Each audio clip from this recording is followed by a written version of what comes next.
जी अस्सलाम वालेकुम। आप देख रहे हैं English easy tricks with Mohammad Shoaib. आज जो हमारा चैप्टर है वो है chapter 12, the importance of the life skills. इसकी मैंने समरी कर दी थी और ट्रांसलेशन और एक्सप्लेनेशन भी मैंने इसकी कर दी थी। होपफुली उस वीडियो ने आपकी किसी न किसी हद तक हेल्प की होगी। आज जो है हम इसकी एक्सरसाइज करते हैं, प्री रीडिंग, पोस्ट रीडिंग और एक्सरसाइज क्वेश्चंस। तो सबसे पहले तो देखते हैं pre reading question.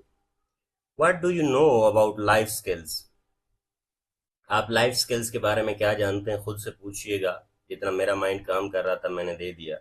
Life skills are psycho social competencies and interpersonal skill that help individuals navigate everyday challenges।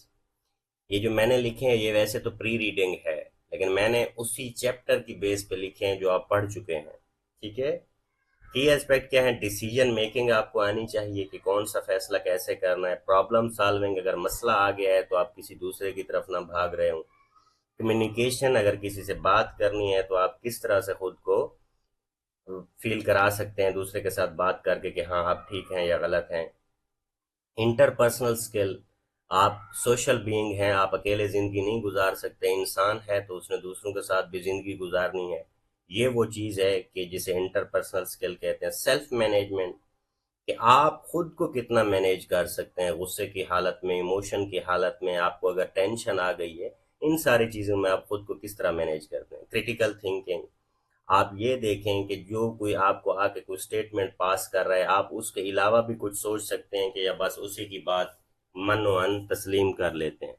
Financial literacy, कि पैसे के बारे में आपको क्या पता है कि किस लाइफ में कैसे कैसे इसे किस तरह इन्वेस्ट करना है।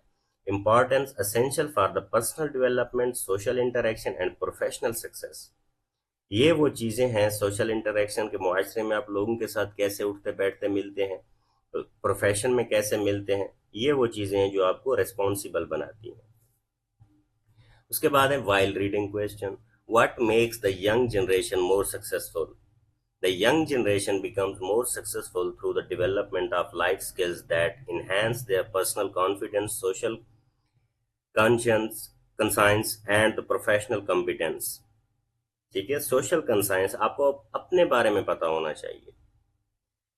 Name some life skills mentioned in the text. कि टेक्स्ट की वो वाली चीजें डिफाइन करें जो मेंशन की गई हैं। The young generation becomes more successful through the development of life skills. Sorry, मैं दोबारा उस पहले क्वेश्चन को पढ़ने लग गया। Some life skills mentioned in the text include time management, money management, communication, stress management and positive self image development. ये सारी चीजें आपने खुद की एक अच्छी इमेज भी बनानी है और ये सारी चीजें भी मैनेज करनी है। Why is it important to teach financial management to the young people? Teaching financial management is important because many students graduate without knowing how to manage credit cards, file taxes, or balance checkbooks, which are essential skill for making informed financial decision। इसलिए सिखानी चाहिए ताकि उनको पता हो कि किस तरह से हमने कितना टैक्स देना है और क्या क्या मामला हैं लाइफ के। What is the importance of communication skills? Communication skills are important because they enable students to express themselves clearly, listen effectively, and build healthy relationships which are crucial for personal and professional success। ये वो चीजें हैं कि जिससे इंसान आगे बढ़ता है। उसके बाद है post reading questions. Why is it important to include life skills in the curriculum? Including life skill is important because it prepares students for real life challenges, enhances their personal development, improves employability and supports mental health। इसलिए ये ज़रूरी है ताकि वो जब life में जाएं तो वो मैनेज कर सकें अपनी डिसीजन मेकिंग के बारे में। What problems will educational institutions face in implementing the life skills program?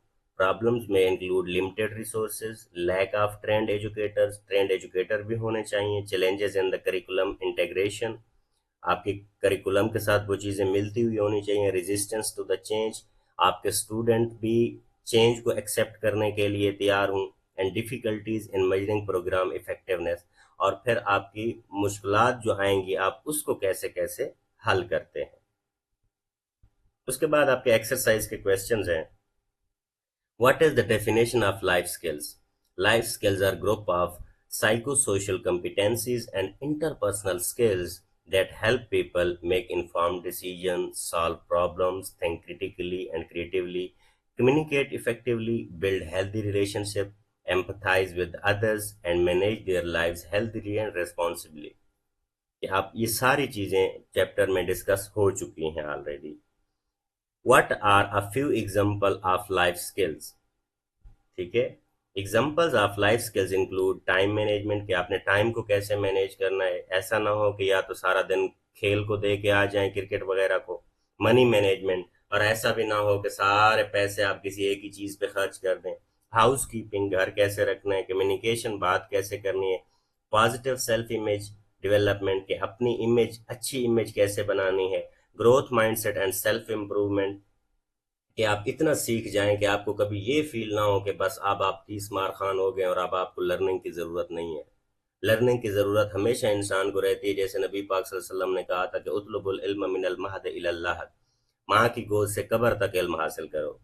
And stress management, और कभी आप अगर टेंशन में आ जाएं तो वो भी आपको पता होना चाहिए कि कैसे उसको मैनेज करना है. Why is it important for young people to learn life skills in the present age? It is important because life skills help young people navigate various life contexts with confidence and competence, especially in a rapidly changing world. इसलिए ज़रूरी है कि ये जो दुनिया है ये तेज़ी से आगे बढ़ रही है, उसे भी जमाने में ये चीज़ें पता चल जानी चाहिए कि उसने अपनी लाइफ को कैसे मैनेज करना है. What is the reason for high stress levels among teenagers and how can it be managed? High stress levels among teenagers are due to the numerous responsibilities they face. Numerous kai, बहुत ज़्यादा, several. It can be managed through the life skills education that help them recognize their struggles and seek help. बहुत सारी वजह से वो हासिल कर रहे हैं स्ट्रेस. पढ़ाई की वजह से हो सकता है, फाइनेंस की वजह से हो सकता है, लेकिन वो जितने भी मसाइल हैं अगर उनको ये बताया जाए कि आप हेल्प मांग सकते हैं एक्सपर्ट्स की, तो ये मसाइल हल हो सकते हैं. How do life skills help individuals in making the right decisions? Life skills help individuals make informed decisions by teaching them to evaluate the situations from both logical and emotional perspective.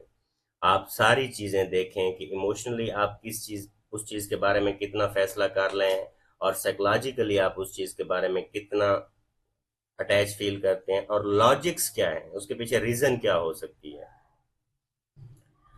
उसके बाद है, is learning life skills helpful in managing finances? Elaborate. Yes, learning life skills is helpful in managing finances as it equips young people with the essential money management skills, enabling them to make informed financial decisions. हाँ, पैसे की जो importance है ये लाजमी सीखनी है. Which habit of highly effective people is described by Stephen R. Covey in the text? The habit described is seek first to understand, then to be understood. पहले समझने की कोशिश करें, फिर उसके बाद ये एक्सपेक्ट करें कि आपको भी समझा जाए. Emphasizing the importance of effective communication and empathy. इससे आपकी जो कम्युनिकेशन है वो बड़ी इफेक्टिव होगी. तो देखें, सबऑर्डिनेटिंग कंजंक्शंस हैं. सबऑर्डिनेटिंग कंजंक्शन कौन से होते हैं? ये कम्प्लेक्स सेंटेंस बनाते हैं. एटलीस्ट 2 क्लॉजेस इसमें होते हैं. ठीक है, और ये कम्प्लेक्स सेंटेंस जो होता है उसमें जो होते हैं उनको क्या कहते हैं? Subordinating conjunction. तो देखें, सबऑर्डिनेट कंजंक्शन परफॉर्म्स 2 फंक्शन. कौन कौन से फंक्शन परफॉर्म करता है? Illustrates the importance of the independent class. इससे एक ये पता चलता है कि इंडिपेंडेंट क्लास की क्या अहमियत है. दूसरा, it provide the transition between 2 idea. फिर इससे एक आइडिया से दूसरे के आइडिया के साथ कनेक्शन बनता है. जिस तरह आर्डिन अपना कोऑर्डिनेट क्लास, कोऑर्डिनेट कंजंक्शंस के लिए आप एक शॉर्टकट इस्तेमाल करते हैं, वो क्या होती है? फैन बॉयज, फार एंड नार, बट, आर, येट, सो. इसी तरह इसके लिए भी एक शॉर्टकट होता है. क्या है ये देखें, आन अ वाइट बस, आन अ वाइट बस. तो ये देखें, ओ से once, only if, and now that. ये आप यहाँ पे स्क्रीन को रोक के पढ़ सकते हैं. ठीक है, इसी तरह ये भी इसकी एक शॉर्टकट है.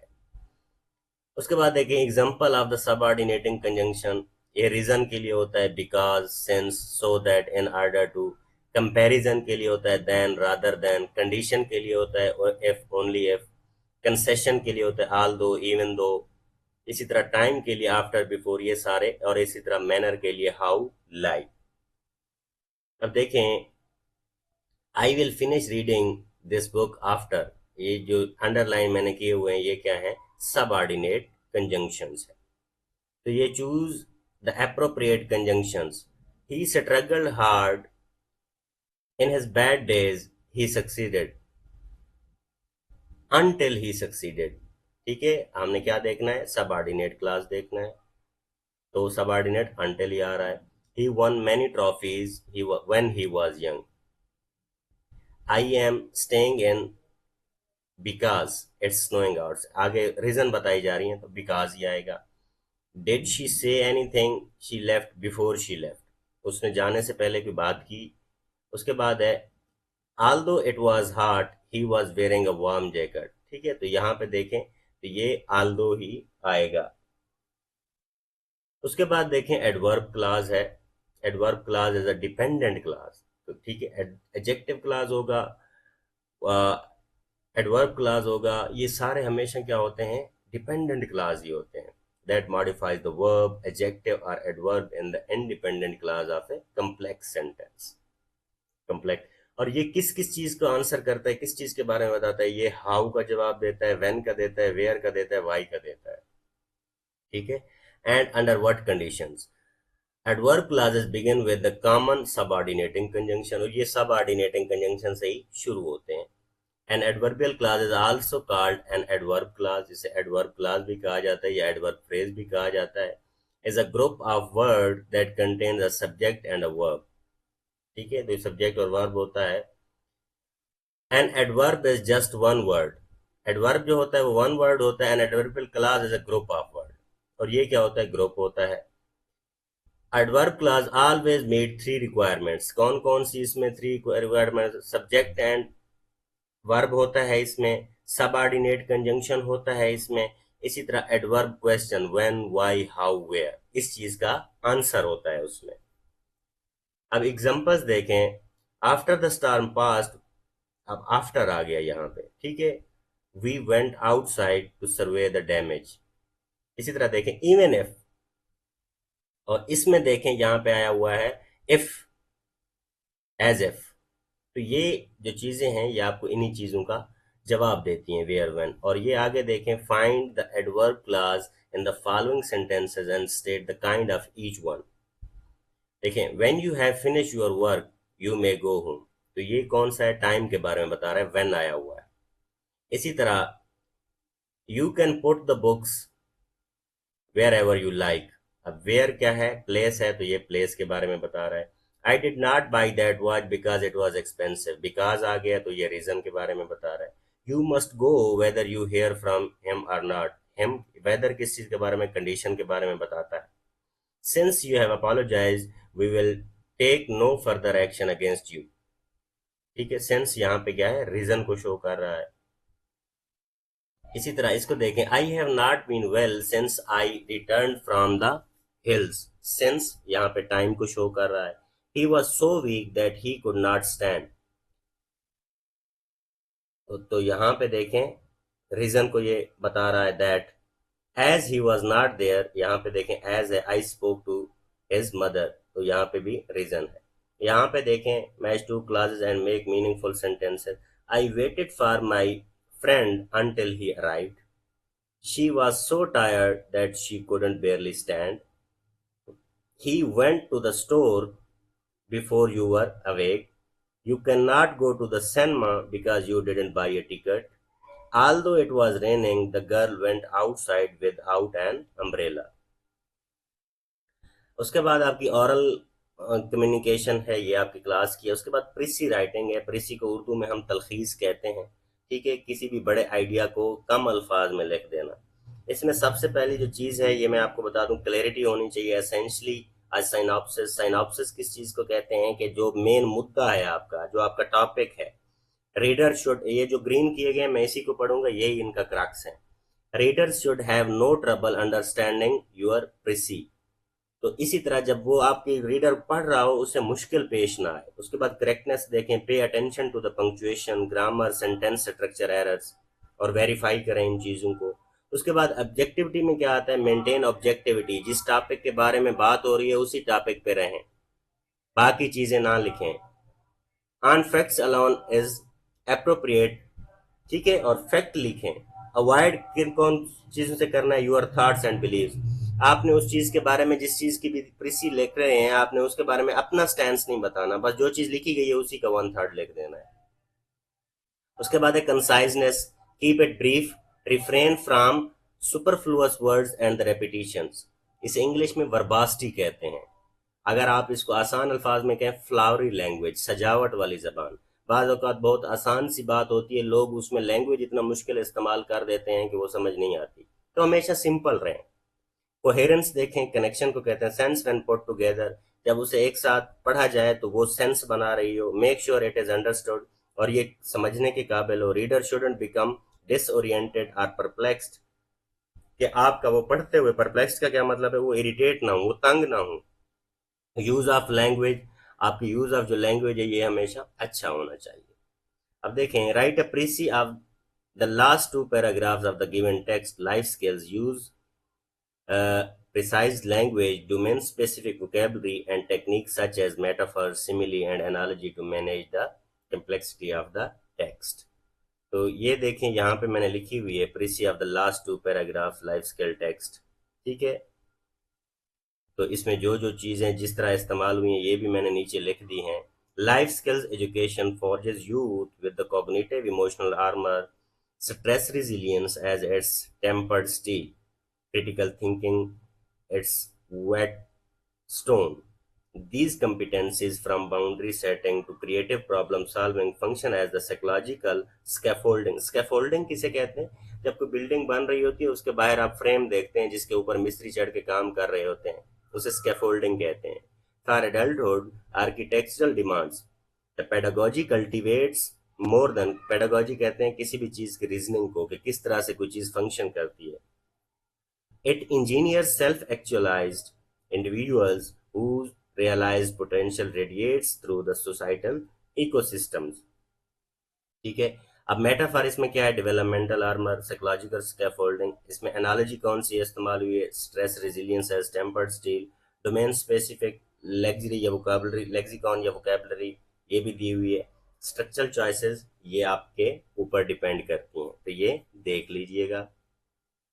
इसके बाद right narrative essay of 200 to 250 words on my team work story, it should engage the reader elderly. हाँ, ये सारी इसने ये जो चीज़ें दी हुई हैं तो इसी एसे के लिए दी हुई हैं कि आपने इसको कैसे लिखना है। तो ये आपका माय टीम वर्क स्टोरी है, ये एसे है। मैं यहाँ पे रोकूंगा, आप इसको पढ़ सकते हैं। तो ये यही कुछ है, आप इसको यहाँ पे स्टॉप करके पढ़ सकते हैं। उसके बाद देखते हैं, तो ये चैप्टर यहाँ पे ख़त्म होता है। तो कोई उम्मीद है कि मैंने आपके लिए किसी न किसी तरह आसानी पैदा की होगी।